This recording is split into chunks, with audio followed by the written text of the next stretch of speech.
I'm curious. You had your mailbag, and the question was, does Jimmy Haslam find someone to replace for Paul DePodesta?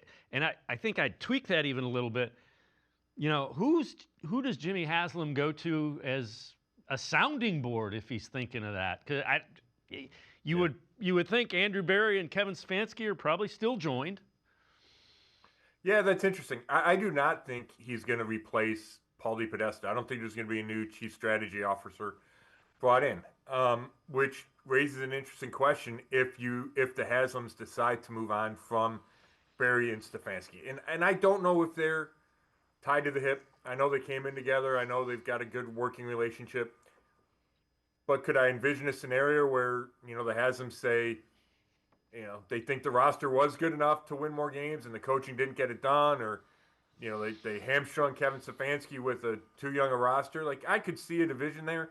My guess would be most likely is it's just new coach, new GM, and you start fresh. And then I don't know who Jimmy Haslam would rely on there, or the Haslam family would rely on. They could hire one of those search firms to help. They could bring in a consultant to help just with that. You see some teams bring in a Ernie Accorsi or a Bill Polian and somebody in that realm, of Bill Parcells, maybe Peyton Manning to help give him some ideas. But I just don't think they're going to bring in somebody to duplicate what Paul DePodesta did. And that doesn't mean he wasn't valued and didn't have a huge role, because he did. But it was nebulous to the fact where you probably don't need to necessarily replace that. Does it?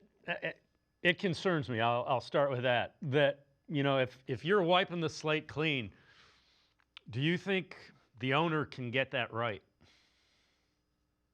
Well, I don't know. I mean, he hasn't done it yet. I think this is as close as it's come, right? I mean, Right. Andrew Berry and Kevin Stefanski are by far the best combination that he's had. You can argue that John Dorsey is a better GM, better talent evaluator, but as a pairing, Andrew Berry and Kevin Stefanski took the Browns to the playoffs twice.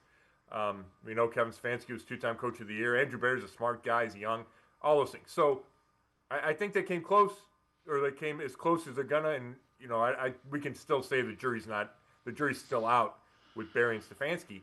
But I don't know. I mean, I guess I would say the track record of the Haslams would be no. I do not trust them to get this right. But I don't know what other choice Browns fans have. They're the owners, and that's not changing. Right. And again, to all the John Dorsey, the guys that love John Dorsey, just remember Freddie Kitchens. That's the guy that gave you Freddie Kitchens. That's exactly right. And that was one of my mailbag questions too. Is that one of the things that you look back on and say that's where the Browns messed up? And the question was Kitchens over Greg Williams. And my argument was the mistake was Kitchens over Kevin Stefanski. If they had hired Kevin Stefanski a year earlier, who knows how it would have gone down. And I know Paul DePodesta was pulling for Kevin Stefanski the year before he had hired, when Dorsey went with Stefanski, and Dorsey just could not escape the Kitchens hiring. And I get that, because it was an awful hire.